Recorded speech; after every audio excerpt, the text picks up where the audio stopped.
Pertanyaan terkait apakah ciuman itu menularkan, kemudian berenang bersama orang HIV/AIDS itu menularkan,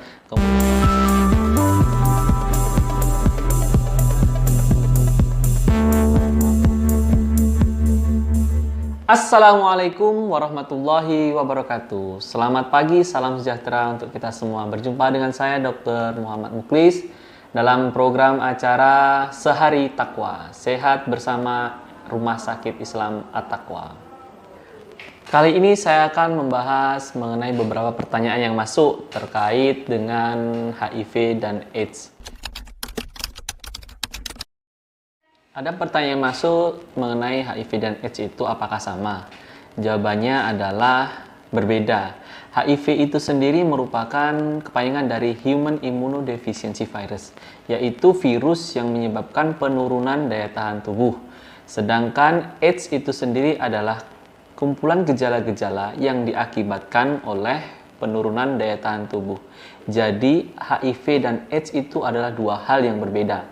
HIV itu merupakan jenis virusnya dan AIDS itu merupakan gejala yang timbul akibat infeksi virus. Apa yang terjadi jika di dalam tubuh terdapat virus HIV ini? Jadi orang dengan HIV/AIDS atau biasa dikenal dengan ODA itu merupakan orang yang terinfeksi virus HIV.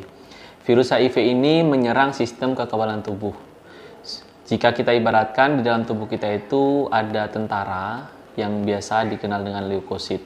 Nah, leukosit tersebut biasanya menghasilkan salah satu jenisnya adalah limfosit T. Di mana limfosit T ini nanti akan menghasilkan sel T, kemudian menghasilkan CD4. Nah, CD4 ini fungsinya adalah untuk sistem kekebalan tubuh kita. Jika virus tersebut merusak sel CD4, sudah dapat dipastikan jika ada infeksi yang masuk, karena pertahanan kita itu sudah banyak yang dihancurkan oleh virus itu, maka virus, kuman, bakteri, patogen, jamur, apapun yang masuk ke dalam tubuh kita itu akan menimbulkan keluhan yang lebih berat dibandingkan dengan orang biasa atau orang yang tidak terinfeksi dengan HIV itu sendiri. Bagaimana HIV tersebut dapat menular? Jadi HIV tersebut menular melalui kontak dengan cairan penderita. Jadi cairan penderita itu dapat berupa darah, cairan sperma, cairan vagina, ataupun pada ibu-ibu menyusui dengan HIV positif itu dapat menularkan ke bayinya. Darah itu dapat menular biasanya melalui transfusi darah.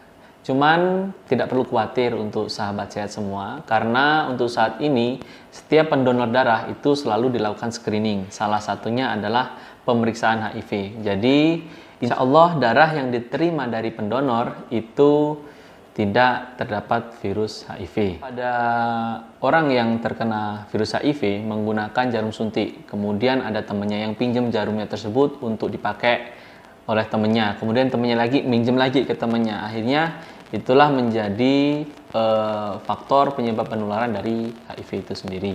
Untuk tenaga medis biasanya itu juga sangat rentan untuk terkena virus HIV ini.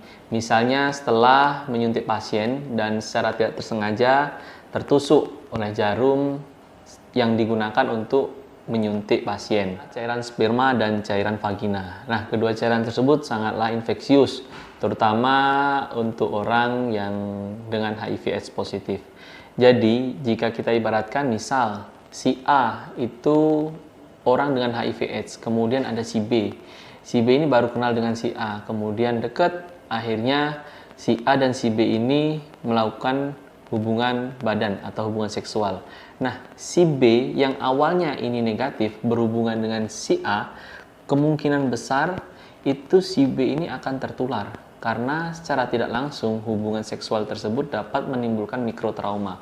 Nah, mikrotrauma tersebutlah yang biasanya menyebabkan infeksi dari HIV itu dapat masuk ke si B. Nah, jika kita pikirkan lagi, setelah itu si B berhubungan seksual dengan si C, kemudian si A berhubungan dengan si D, dan seterusnya seperti itu. Itulah yang jadi penyebaran HIV ini sangatlah cepat. HIV ini juga dapat tertular dari ibu HIV positif kepada bayinya. Itu bisa dari dalam kandungan, dalam proses persalinan, atau pada proses menyusui. Nah, untuk proses persalinan itu, untuk ibu hamil dengan HIV positif, itu disarankan untuk seksio sesaria. Karena hal tersebut dapat memperkecil kemungkinan terjadinya mikrotrauma pada saat persalinan.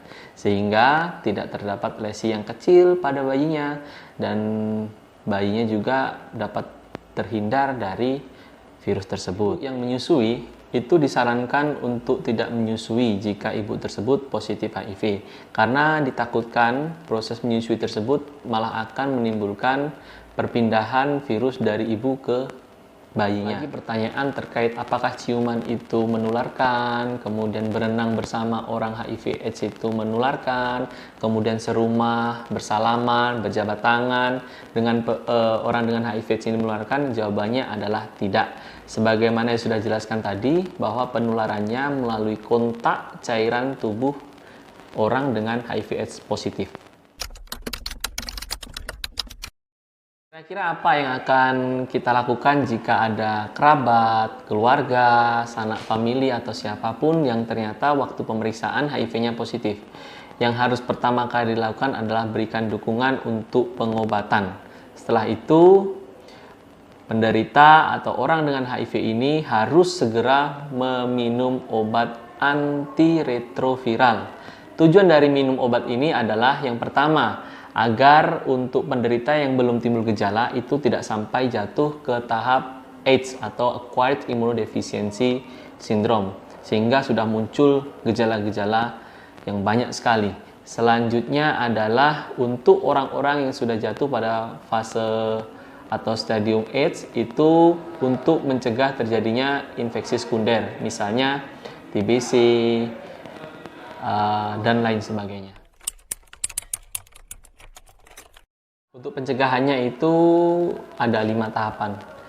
Kita singkat menjadi A, B, C, D, dan E. Abstinensia, yaitu puasa.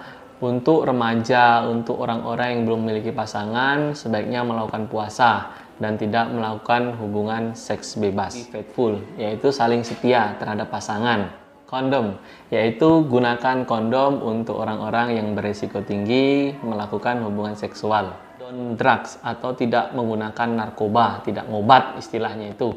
Kemudian yang terakhir adalah E, yaitu edukasi orang-orang sekitar kita tentang HIV dengan baik dan benar. Apa itu HIV, bagaimana gejalanya, bagaimana keluhannya, sampai bagaimana terapinya, dan harus apa yang dilakukan. Sahabat sehat, sedikit penjelasan mengenai HIV, semoga bermanfaat bagi kita semua. Ingat, jauhi penyakitnya, bukan orangnya.